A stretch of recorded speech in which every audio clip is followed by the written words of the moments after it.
Siguiendo con las patologías que tenemos que ver en este capítulo, hoy día vamos a ver uno que es la criptosporidiosis.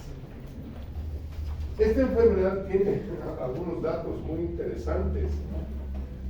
Este es un trabajo que hicimos y es el primer trabajo que mostró que nuestro país y principalmente en el norte del altiplano de La Paz había una de las prevalencias más altas de criptosporidiosis del mundo. Este trabajo está en el internet, ustedes lo pueden bajar. Y fue el primer trabajo, el segundo trabajo en Bolivia sobre esta enfermedad.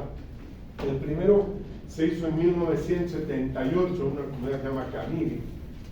Dio unos datos, aparentemente no es que está mal el trabajo, sino que tomaron una muestra muy pequeña y por lo tanto encontraron criptosporidium y desde ese entonces, desde el 78, no se volvió a estudiar. Hasta que nosotros con un equipo comenzamos a pensar en el por qué las poblaciones tenían diarreas, el por qué eran tan bajitos, el por qué sucedía una serie de fenómenos. Y dentro del grupo de parásitos que sabíamos, dijimos, ¿no será que hay criptosporidium? Y nos encontramos con criptosporidium. Por eso el trabajo dice la más alta prevalencia de criptosporidium en niños aymaras en el altiplano norte de Bolivia. ¿De acuerdo? Fue un trabajo en 22 poblaciones donde habíamos detectado la presencia de criptosporidium. Y eso pues ha motivado que se hagan otros estudios posteriores. Entonces, cuando hablamos de criptosporidium, es una historia de lo más interesante, como ustedes pueden ver. Los primeros casos, esta era una enfermedad veterinaria en realidad. Entonces, durante casi todo el siglo pasado, era una patología de los becerros. ¿Por qué? Porque ellos tenían unos cuadros diarreicos, ¿de acuerdo? Y los veterinarios sabían muy bien de esta enfermedad. En los humanos no se había detectado, ¿no es cierto? Hasta más o menos alrededor de 1977, 78, cuando una estudiante de veterinaria que estaba haciendo sus prácticas en una estancia ganadera tuvo un cuadro diarreico muy importante. Y pues su profesor veterinario también, con su profesor estuvieron atendiendo unos becerros, un ganado también que tenía diarrea. Cuando hacen la misma técnica del ganado en las heces de este estudiante, encuentran lo mismo, criptosporidium. Y a partir de aquello es que se comienza a darle un poco más de importancia. Y la importancia mayor sucede después de 1984. ¿Por qué? Porque es el año en el que se descubre el VIH. Y recién se comenzó a entender que muchos pacientes con VIH morían en los hospitales con diarrea. Y no había manera de parar ni de controlar. Y morían con un cuadro diarreico tremendo, ¿no? Y es así como pues se va estudiando esta enfermedad, hasta que en 1993 se pensaba que era una patología estrictamente de pacientes de VIH, o sea, pacientes inmunocomprometidos. Pero en 1993, en Georgia, una ciudad en Atlanta, en los Estados Unidos, hay una grandísima epidemia que había contaminado a más de 400,000 personas. Imagínense, La Paz tiene 800,000 almas, la ciudad de La Paz. Es como que la mitad estuvo enferma. Y eso fue una de las epidemias más importantes por parásitos, o la más importante por parásitos del siglo pasado. Ahora, obviamente, tenemos la del SARS-CoV-2, que es la más importante en este momento. Y lo interesante fue que comenzaron a pensar, tenía que ser algo que fue común a media población. Entonces, ¿qué tenía que ser? El aire, eso es común a todos, ¿de acuerdo? La tierra, de alguna manera común a todos, y el agua. Y comienzan a estudiar a los pacientes infectados, haciéndoles exámenes de todo, y obviamente una de las pruebas que hacen es la tinción de Siemens modificada, que es la tinción que se utiliza para el criptosporidium. Por eso criptosporidium es así, de un color rojito intenso, fucsia, con un fondo azul. Porque la tinción de Siemens, que han estudiado en bacteriología, normalmente utiliza azul de metileno y carbol fucsina. Y resulta que encuentran esto en la materia fecal de los individuos de esa epidemia. Y la cosa era entonces, pero ¿cómo se hubieran podido infectar 400,000 personas? ¿Qué había pasado? Hasta ahora es motivo, como siempre digo, de investigación epidemiológica. Es uno de los ejemplos de las personas que tienen epidemiología en el mundo. ¿Qué había pasado? Muy fácil. El lugar, la represa donde estaba el agua, se había contaminado porque había llegado ganado a la represa para tomar agua. Pero al tomar agua, pues el ganado defecó. Y seguramente parte del ganado tenía Cryptosporidium en su aparato digestivo y contaminaron el agua. Pero si el agua entra por procesos de filtración, de calentamiento, procesos químicos y no sé qué, antes de que entre a la red de distribución, como sucede en nuestro medio. Claro, los resultados que cuando comienzan a tomar muestras del agua de las casas, y eso es un trabajo bien difícil porque hay que tomar más o menos 400 a 500 litros para concentrar, ¿de acuerdo? Concentran y encuentran Cryptosporidium.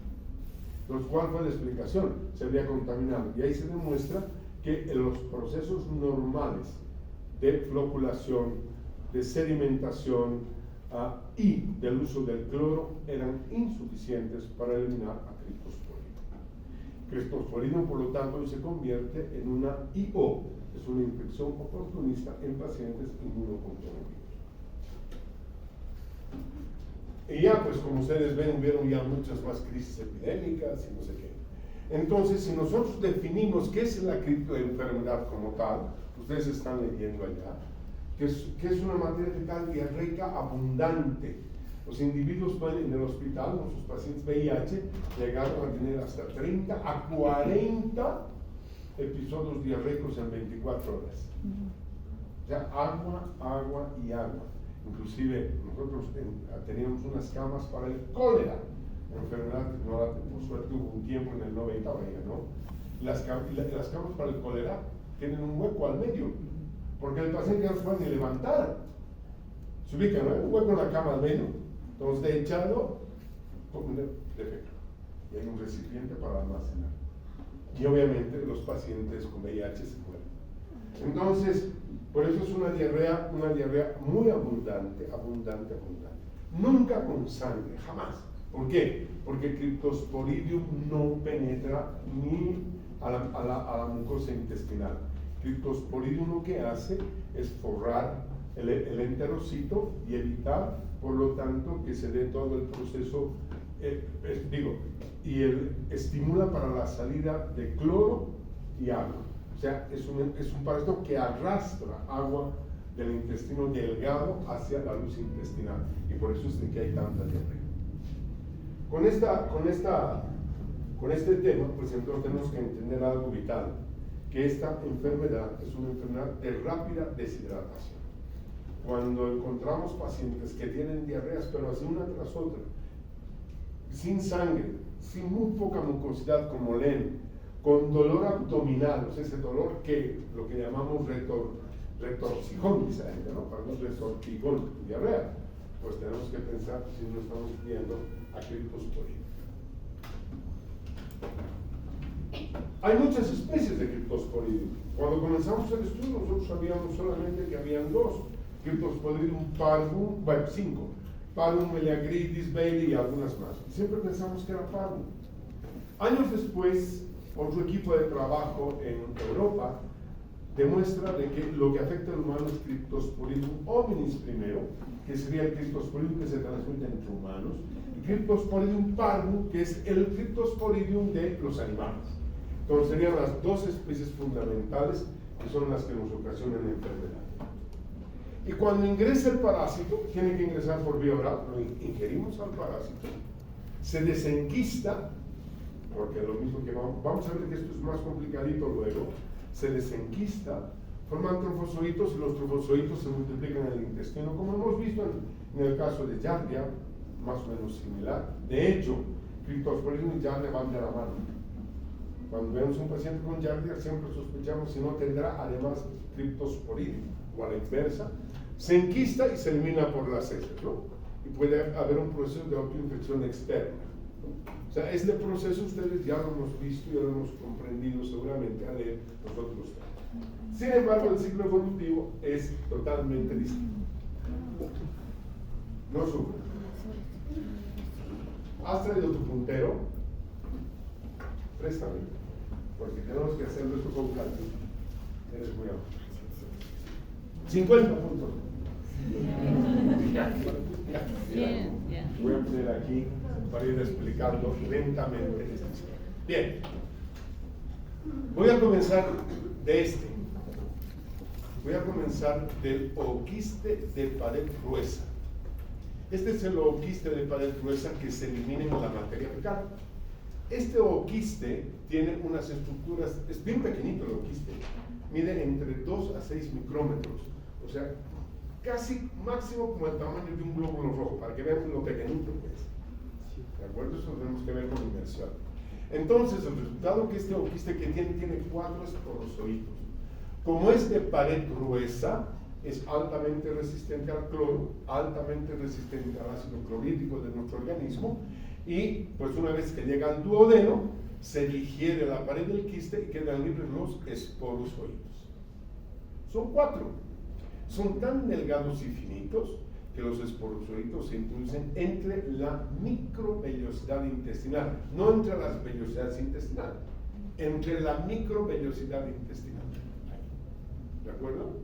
Y ahí este esporozoito que se ha citoadherido, otra vez el concepto de citoadherencia, a través de una serie de estructuras que comentaremos en las prácticas más que aquí, entonces se convierte en la parte apical del enterocito en trofozoito. Como ha crecido, va destruyendo las microvellosidades, ¿no? Y este trofozoito comienza a reproducirse internamente a través de una multiplicación que se llama merogonia, merogénesis. ¿Y por qué se llama merogonia o merogénesis? Porque cada uno de estos que ven aquí se llama merozoito. Cada una de estas estructuras se llama merozoito. Entonces, de trofozoito se va a transformar a meronte del tipo 1. ¿Qué es el meronte del tipo 1? Aquel que contiene a los merozoitos. Estos merozoitos normalmente en número de 8, ¿de acuerdo? Rompen el quiste, y ahí está, sale el merozoito, que es tan similar, un poco más pequeño que el esporozoito, y este merozoito ¿qué hace? Vuelve a ingresar a otra célula intestinal. ¿Me siguen, no ven? O sea, se rompen a esta célula, se rompen a la siguiente, y así sucesivamente se va produciendo esta multiplicación que es de tipo asexual. Y por lo tanto el intestino del individuo se está pues llenando de criptosporillo, ¿no? Porque imagínense, pues aquí salen 8, cada uno a otras 8 células y a otras 8 y así sucesivamente. O sea, el intestino queda muy afectado. Y esto se llama el ciclo asexuado porque no hay ninguna reproducción sexual. Algunos merozoitos, no se sabe por qué, tienen carga genética diferente. Y estos igual van a formar otra vez el meronte, pero esto es el meronte de tipo 2. ¿Y por qué se llama el meronte del tipo 2? Porque el meronte del tipo 2 va a originar el ciclo sexual o sexual de la enfermedad. Este es asexual. ¿Y qué sucede aquí? Estos merozoitos que salen del meronte del tipo 2, unos tienen carga genética masculina y otros tienen carga genética femenina. ¿Qué hacen estos merozoitos? Son lo mismo que el esporozoito, morfológicamente lo mismo que el esporozoito, que el merozoito del meronte 1, y estos merozoitos, por lo tanto, se vuelven a introducir entre las microvellosidades a los enterocitos. ¿Qué pasa? Unos van a formar el microgametocito, que es el gametocito con carga masculina, y otros van a formar el macrogametocito. ¿Me siguen? Entonces, aquí está el genoma masculino y aquí el genoma femenino. Para que no se olviden, ¿qué es más grande, el óvulo o el espermatozoide? Entonces, macro, ¿no ven? Hagan la idea.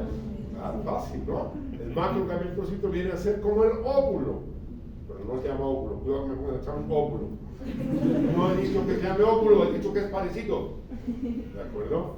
Y aquí están los microgametocitos. El microgametocito es una célula que contiene el gameto femenino. El macrogametocito, célula que contiene el gameto masculino.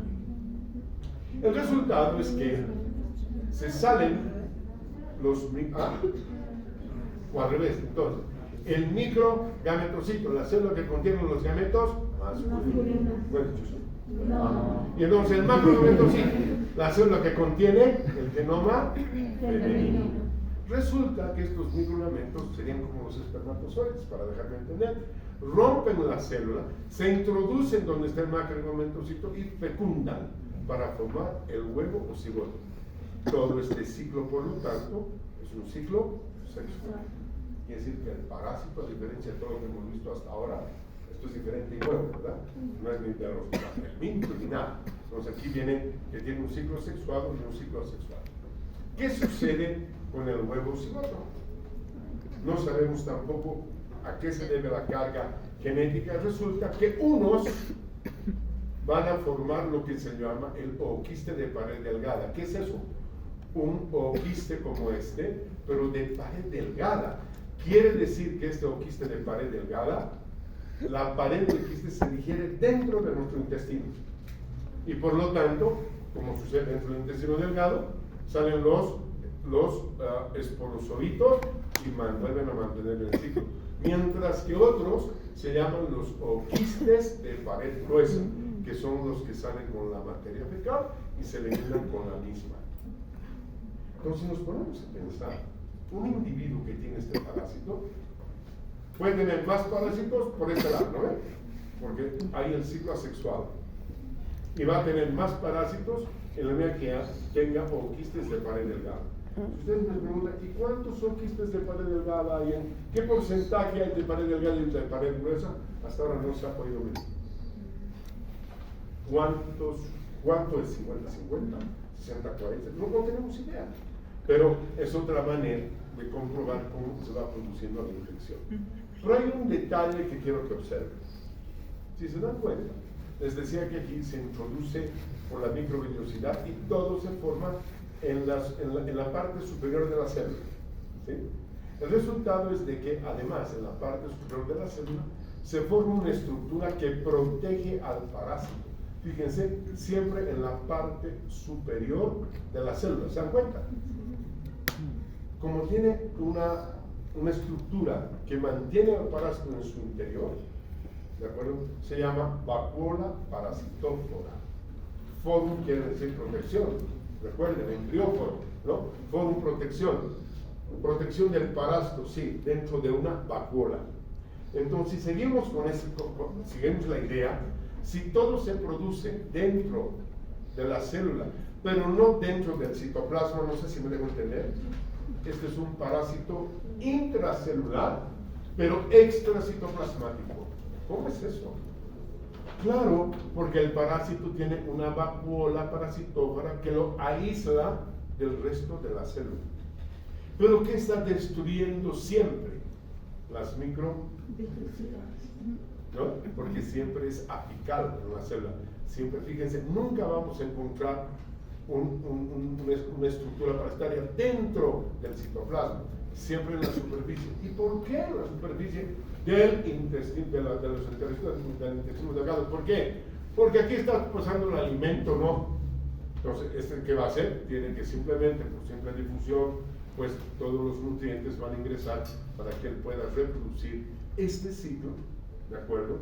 Que se llama un ciclo con una fase sexual y una fase asexual. También se puede llamar, que esta fase asexual se puede llamar merogénesis o merogonia, porque el tipo de multiplicación se llama esquizogonia, que es lo mismo. Merogonia o esquizogonia es exactamente lo mismo. Por lo tanto, aquí se llama gametogénesis. Génesis, origen a los gametos, ubican, ¿no ven? Esta es una gametogénesis y esto sería una reproducción sexual. ¿qué es lo que va a producir la reproducción sexual? Esporozoitos, ¿lo ven? Sean de pared gruesa o de delgada. Por lo tanto, el producto de la reproducción sexual se llama esporogénesis. ¿Agarran la idea, no? ¿Otra vez? Sí. ¿Qué se ha producido aquí? Merozoido. Por lo tanto, esto es una merogénesis o merogonio. ¿Lo ven? ¿Qué se ha producido aquí? Gametos. Por lo tanto, se llama gametogénesis o gamogonia. Lo mismo. ¿Qué es el resultado de esta historia? Los esporozoitos. ¿Lo ven? Por lo tanto, se llama esporogénesis o esporogonia. ¿Lo ven? Entonces, este es el ciclo biológico de Cryptosporidium, que fue detectado por un investigador recién en el año 1973. Antes no teníamos idea de cómo funcionaba este sistema. Ahora bien, ¿y cómo es que estos parásitos se adhieren? ¿Cómo lo hacen?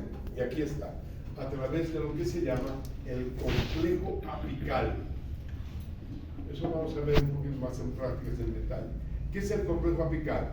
Es una estructura que tiene, si sigue mi dedo, sería este, ¿de acuerdo? Es una estructura esta, lo estoy iluminando, que se adhiere al enterocito. Y una vez que se adhiere, secreta sustancias que van a penetrar hasta la superficie para que ingrese e inmediatamente se forme la vacuola de protección. Eso se llama el complejo apical. El complejo apical que está hecho para la invasión de los parásitos. Entonces, ese complejo apical, ¿quiénes tienen? Los esporozoitos, los merozoitos, estos otros merozoitos del tipo 2 y obviamente todos aquellos que invaden células intestinales tienen que tener el complejo apical. Es interesante cuando se sabe que las etapas asexuales, esta fase se produce en los primer días del segundo día de la infección, mientras que los gametos van a comenzar a aparecer después de las 48 horas de la infección. Es decir, que un individuo infectado con cryptosporidiosis al segundo día ya comienza a tener cuadros diarreicos muy importantes. Es decir, el tiempo de incubación, por lo tanto, es muy corto, entre 36 a 48 o máximo 72 horas, donde se está reproduciendo esto. Cuando el individuo es inmunocompetente, porque aquí vamos a explicar más cosas, cuando el individuo se ha infectado una vez y genera inmunoglobulinas, ¿dónde van a actuar? Para evitar que los merozoitos se introduzcan a las células. Van a actuar rompiendo, evitando que estos merozoitos ingresen aquí o que estos otros merozoitos ingresen a estas células. O sea, aquí se produce a los merozoitos, en los merozoitos se produce el bloqueo en un individuo que es inmunocompetente. Y además, cuando este tiene una buena inmunidad, se bloquea el ingreso de los esporozoitos. ¿Y a través de qué bloquea? La inmunoglobulina A secretora. Esa inmunoglobulina es clave para controlar este tipo de infecciones intestinales. ¿Ok?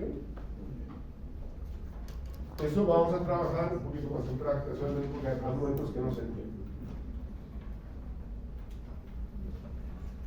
Si seguimos entonces comentando este tema, pues nos vamos a dar cuenta que la contaminación con materia fecal es clave para que se produzca la transmisión de la enfermedad. Y aquí vemos todos los tipos de aguas en los cuales se ha encontrado a Cryptosporidium. Cryptosporidium probablemente está considerado uno de los agentes biológicos que pueden evitar que sobrevivan los marcianos, los venusianos y los extraterrestres, de verdad, y no es que yo haya visto televisión. Se ha hecho un estudio con muchos profesionales, ¿de acuerdo?, para demostrar que Cryptosporidium y Toxoplasma son las defensas que tiene el mundo para evitar que otros seres se vengan a meter aquí. ¿De acuerdo? Son modelos matemáticos que se elaboran. Bueno, entonces seguimos con la historia. Como el parásito, los oquistes de pared gruesa, no cualquier oquiste. Los de pared gruesa los encontramos aquí. El resultado es que para poder eliminar estos zooquistes de cualquier fuente de agua, tenemos que superar estos valores, que es un valor CT, que es un valor del cloro en agua. Para matar este parásito, para matar a Escherichia coli y tener agua potable, necesitamos esta concentración de cloro en agua. Para matar a Cryptosporidium necesitamos esto. Sería intomable. No podríamos. Sería imposible. ¿Por qué? Por la grandísima resistencia que tiene al cloro. Y obviamente, por ejemplo, es una fotografía viendo los yungas, ¿no? Pero claro, ¿y por qué no nos enfermamos? Porque se han hecho muchos estudios de Cryptosporidium en agua de La Paz. ¿Y por qué nos enfermamos? Porque gracias a Dios y por suerte no hay animales que vivan aquí. Se ubican por el frío, ¿no? Puede aparecer una llama, un perro, un gato, ahí perdido, ¿de acuerdo? Pero en otros lugares donde las condiciones ambientales permiten la vida de otros animales, el riesgo de la contaminación del agua es muy grande. También en individuos que tienen problemas inmunológicos, se ha visto que los aerosoles pueden ser una forma de transmisión. ¿De acuerdo? ¿Por qué? Porque hay individuos inmunocomprometidos que tienen el parásito a nivel pulmonar. Solo se ve la criptosporidiosis pulmonar en individuos inmunocomprometidos. Por eso esta es una de las causas más importantes del fallecimiento de COVID. Entonces, al final de cuentas, ¿qué hace el parásito? Esta es una microfotografía muy bonita, ¿de acuerdo? Esta es la microfotografía, aquí estamos viendo la relación del parásito en la superficie del enterocito, y este cuadradito está ampliado aquí. Este cuadradito está ampliado aquí. ¿Qué estamos viendo? Estamos viendo a Cryptosporidium. Miren cómo vive en la superficie de la célula y la va destruyendo a la célula. Porque una vez que salen de la célula, y ahí tenemos varios Cryptosporidium, salen de la célula, ese enterocito entra en apoptosis. ¿Y qué tiene que hacer nuestro organismo? Producir, o sea, revitalizar con enterocitos inmaduros. ¿A ver? Y vamos a entrar a los procesos que hemos visto en otras patologías. Entonces, pues el resultado es de que además hay una fuerte actividad inflamatoria. Esto va a llevar a la atrofia o hipotrofia de la microvellosidad, porque esta es una célula en la cual hay más de un parásito metido. Fíjense que hábil este parásito, ¿de acuerdo? Comienza a perderse la capacidad de la microvellosidad y por supuesto modifica la respuesta inmune para generar más apoptosis. ¿Cómo se adhiere además? Porque a través de estas lectinas que hemos estudiado ya en el caso de las abejas, ¿no? Las GAL-GAL-NAC, que son estas sustancias que utiliza el parásito aquí, donde está bien negrito, aquí, es donde eso permite al parásito adherirse. Gracias a la actina además, que va a ser la actina que tiene el enterocito para formar esta vacuola que vemos aquí, que es la que protege al parásito. ¿De acuerdo? Obviamente, hay lo que se llama la CCL, que es una proteína circunsporozoídica, se llama, que es la que va a facilitar la adherencia del parásito a las células. O sea, hay todo un mecanismo molecular que permite aquello. Eso significa que se altera la arquitectura, no solo del enterocito, sino la arquitectura de la célula intestinal. Esa alteración, como vemos aquí en esta microfotografía por microscopía electrónica, está dando lugar, por lo tanto, a que el individuo comience a eliminar cloro y comience a eliminar agua, ¿de acuerdo? Y la salida de cloro arrastra agua y el individuo, por lo tanto, tiene severos cuadros de diarrea. ¿Pero tenemos inmunidad para responder al problema? Claro que sí. Por eso es una patología más frecuente en pacientes inmunocomprometidos.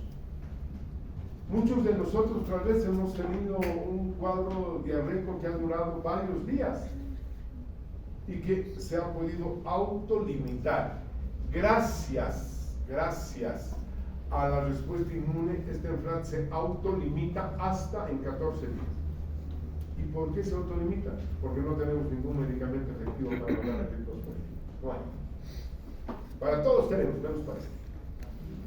102 medicamentos se han utilizado en diversas partes del mundo para los pacientes con Cryptosporidium.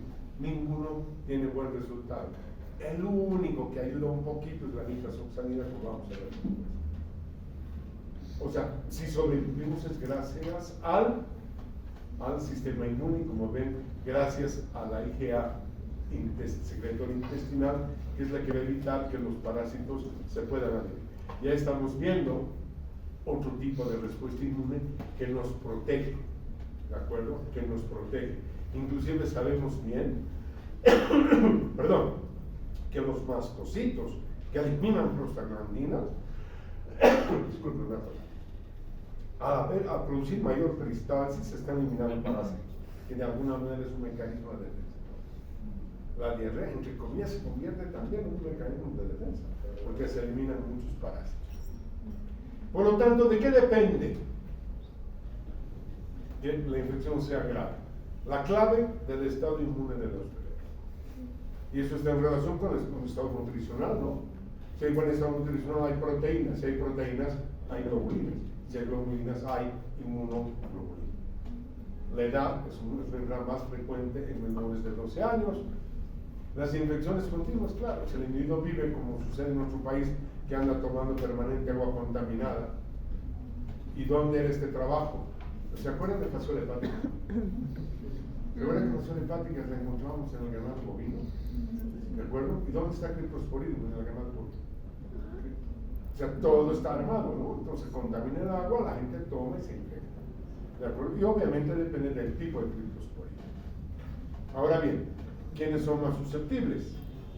Los niños, o sea, la población escolar. Pero fundamentalmente, lo que está aquí en otro color, las personas que tienen un compromiso inmunológico. Por eso, esta es una de las enfermedades que mata mayor número de personas con VIH. Porque el VIH no tiene, el que tiene SIDA, por ejemplo, síndrome de inmunodeficiencia adquirida. Pues no vamos a producir esto.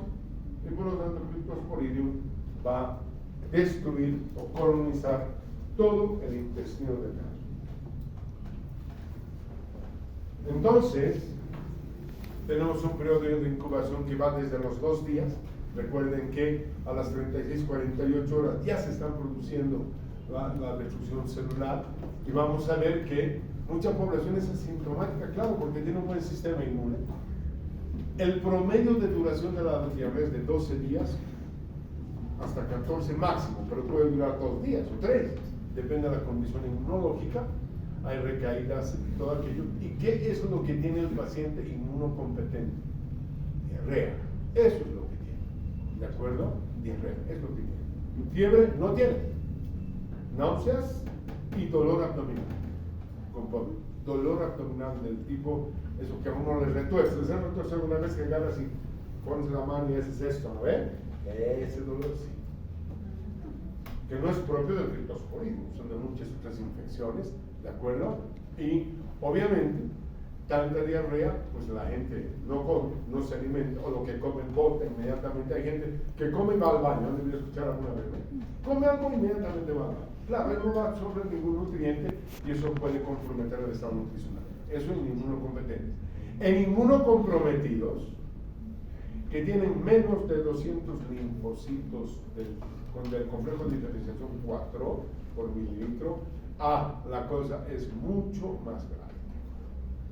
Por eso decimos en medicina, todo paciente con diarrea durante 10 días, continuo en 10 días, o una diarrea intermitente de más de 30 días, hay que pensar si no es VIH. Repito, y eso tienen ustedes que meter solo en la cabeza. No por ustedes, por la gente con la que van a trabajar y atender, o por ejemplo ustedes ya conocen. Todo paciente con diarrea continua por más de 10 días, o con muchos cuadros diarreicos en un mes, cuidado, o sea, el aviso de que él es un paciente comprometido fundamentalmente de ellos. Porque en estos pacientes la cosa es mucho más seria. No solamente va a atacar el aparato, no solamente va a atacar el intestino delgado, sino va a atacar todo lo que es el árbol hepatobiliar y el páncreas, inclusive llegar hasta la infección pulmonar. Y este paciente, por lo tanto, va a morir con un cuadro diarreico, con lesiones pancreáticas y con lesiones hepáticas. Y va a terminar este paciente negando un síndrome de mala absorción. Igual que en Giardia, solo que, digamos, el mecanismo es diferente, como ustedes ven aquí. Y es lo mismo. Aquí estamos viendo este cuadradito, ¿no ven? Este cuadradito es esto. Y aquí dice, todas las bolitas que ven aquí, ¿ven todas estas bolitas? Sí. Todos son criptosporina. Todos los criptosporina. Todo. En esta, imagínense cuánto es esto microscópicamente, nada. Pero fíjense la cantidad de células que están llenas de criptosporidium, ¿de acuerdo? Por lo tanto, alterando toda la capacidad de absorción y de secreción de nuestro organismo. Todo es criptosporidium, que son estos cuando se realiza la tinción. Entonces, ¿qué va a producir? Una absorción disminuida de glucosa y de cloruro de sodio encima, que perdemos sodio y perdemos agua, no permite una buena absorción, mucha secreción de cloro, como hemos dicho, y gran pérdida de agua. Más otro tipo de citocinas o citoquinas inflamatorias, más prostaglandinas y otro, que hacen que este epitelio sea muy permeable y que el individuo comience a perder mucha agua cabalmente por la salida de cloro de las células a la luz intestinal. Y esto es lo que va a llevar a la famosa y reiterada diarrea por criptosporina. ¿Cómo diagnosticamos este fenómeno? Obviamente con el antecedente clínico, diarreas largas, donde no hay fiebre, ¿de acuerdo? Y lo que van a hacer, lo que se debe hacer, olvídense de todo esto que es complicado, el médico general, ¿qué tiene que pedir? Tiene que pedir una tinción, ya no un copo patológico. ¿Por qué no un copo? Porque son tan pequeñitos que no se ven, o se ven y no nos damos cuenta. Miden entre 2 a 6 micrómetros. Y además todos son muy parecidos. Entonces, ¿qué tenemos que hacer? Hacer la tinción de cianex. Lo de bueno es que en todos los laboratorios de Bolivia, en todos, se hace la búsqueda del bacilo de Koch, ¿no? Del Mycobacterium tuberculosis. Es la misma tinción, con una pequeña cosita que varía, y que por lo tanto en un hospital todos los técnicos que hacen la tinción de cianex pueden hacer tinción de materia fecal para ver a los solitos, ustedes quieren, ¿no es cierto? A los oquistes de criptosporidium en la materia fecal. Ese es el método que lo podemos hacer. Hay otros más complejos, que no me interesa hacer tinción, sino que el médico general comprenda que esa tinción es suficiente. Hecho el diagnóstico, al tratamiento, y aquí viene, ¿qué tenemos que dar al individuo? Agua. Está deshidratado y eso lo puede llevar a la muerte. Por lo tanto, rehidratar al paciente. Rehidratar, si se puede, por la boca y por la vena, por los dos, ojalá. Si no se puede, hay que hacer rehidratación por vía endovenosa. ¿Con qué? Con suero fisiológico. Suero y suero. Pero si el paciente puede tolerar por vía oral, pues hay que darle líquido y agua. Las famosas sales de rehidratación oral. Recuerdan, creo, 1 o 1,50. Eso hay que dar. De eso comentaremos cómo se maneja durante las prácticas. ¿Okay? El único que parece que funciona es la nitazoxanida. ¿De acuerdo? Y no funciona bien, les puedo decir en mi experiencia. No funciona. No se les da antidiarreico. La gente se va a la farmacia y compra antidiarreico. ¿Por qué? Porque al dar un antidiarreico, ¿qué estamos haciendo? Que no salgan los parásitos. ¿Lo ven? Y que haya más parásitos dentro, pues. No hay diarrea, pero cada vez más parásitos hasta que ese intestino no va a poder. Por eso el uso de antidiarreico solo en los pacientes inmunocomprometidos, no en un paciente inmunocompetente. No se les da. ¿De acuerdo? Ya que hay otro tipo de sustancias que nada más las anotamos como otra cosa que se puede utilizar. En conclusión, cianielsen y agua. ¿De acuerdo? Como ven que tratan. Porque es inmunocompetente, en unos días el cuadro se va a autolimitar. ¿Por qué mostramos esta fotografía? Fotografías de nuestro medio. ¿No? ¿Por qué? En muchas zonas del altiplano, donde habíamos hecho todo el trabajo, esta agua es muy límpida. Entonces aquí va el ganado a tomar agua, ¿no? Y el ganado contiene diarrea o no tiene diarrea, ¿qué hace? No va a decir, ah, esta agua es de los humanos, vámonos hasta el cerro a dedicar. No, estamos en la orilla o en el agua, listo. Y como es un agua tan límpida, la gente en las zonas rurales consume esa agua porque la ve límpida, ¿de acuerdo? Y por lo tanto, ahí está un mecanismo como circula Cryptosporidium parvum entre animales y humanos. Obviamente hemos comentado sobre este tema.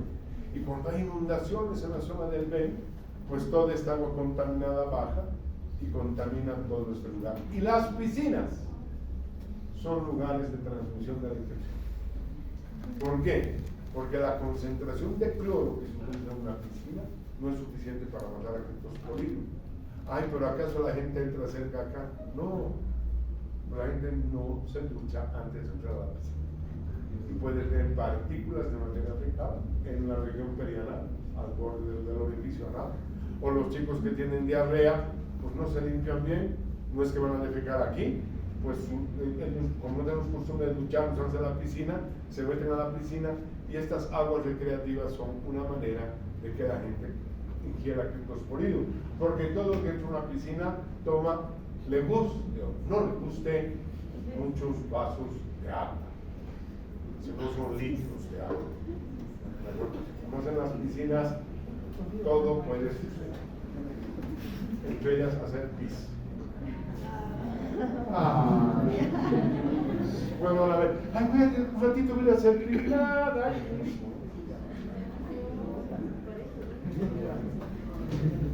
Los datos que hemos publicado sobre cryptosporidiosis en esas condiciones nos muestran, ¿de acuerdo?, que Cryptosporidium en la edad de 5 a 8 años está junto con 2 parásitos. Que Cryptosporidium tiene 3 parásitos más otros, más Giardia, más amebas, más todo. Por eso es una asociación de Cryptosporidium y hemos encontrado personas entre 5 a 8 años que tienen Cryptosporidium más 5 parásitos adicionales. Es decir, estos pobres chicos están con el intestino destruido por la presencia de Cryptosporidium y otros parásitos que se encuentran en nuestro medio y que hemos ido hablando a lo largo de estas charlas. ¿Y con quiénes se asocia? ¿Con quiénes hemos encontrado Cryptosporidium? Fíjense, la asociación con Giardia intestinalis, ¿de acuerdo? Mucho más alta en la población de 5 a 8, en todos, en realidad, en todos los grupos etarios. Con el complejo, más frecuente entre los 9 y 12 años. Con blastocystis un parásito que vamos a ver en el intestino grueso, ya en gente más mayorcita. Pero aquí está el problema. Estos chicos, entre 5 a 8 años, son los muchachos que están en edad de crecimiento y de desarrollo. Y son los que ya tienen el intestino junto con Giardia, junto con otras cosas. Nunca hemos encontrado a un paciente que solo tenga Cryptosporidium. Siempre está asociado a algo más. Entonces, ¿qué podemos hacer? Si el problema es el agua potable, entre otros, ¿de acuerdo? Entonces haremos lo que es el método SOLT.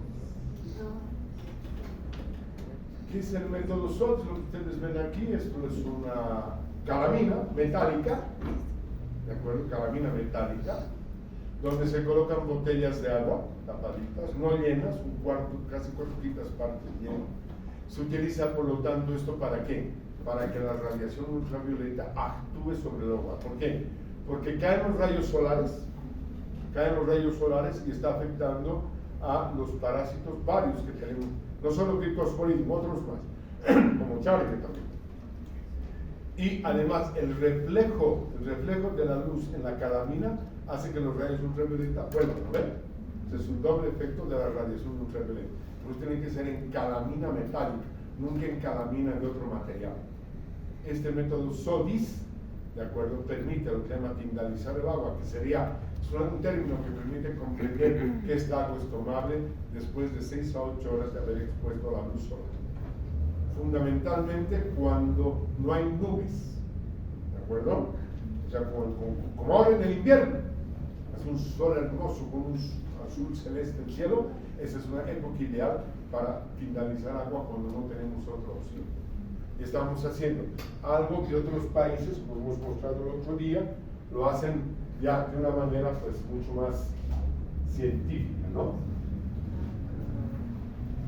Ahí están los dos amiguitos, ¿no? Que van juntos, y como hemos comentado el otro día, ¿qué es lo que hacen?